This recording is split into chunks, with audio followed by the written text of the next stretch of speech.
chu Giêsu rằng cái ave na chu mình đang về lâu về cái ông là tuy chúng sẽ lắm này rồi sẽ in ở địa chu Giêsu mai rằng cái ave na mà bố về na cho chia để mà thì lâu chu hiện là việc chúng ta ông cái là hui nun ho hui pi ho tuy cái nông ho cho mù pha na ai mình lung nghe là sợ lung hung nè mà ông cái trạng pha na cho thà su điều cho tôi này Christian in của mình na vào rằng cái cái hồ bảo cái suy bảo bất thiện hi cái tu cha cái mà cái vật rằng cái mà này cái hú lầu điều cái hùng lút lầu điều hi so cái thế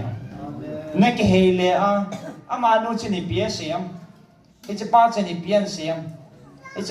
chỉ là group mà suy bia xem tạo làm lại chỉ ta hay đem vào đi tu điểm mà na cái họ thì ngã cái tiền na ai đó là khát cái đem to vào cái số đầy to vào khát rằng chú thà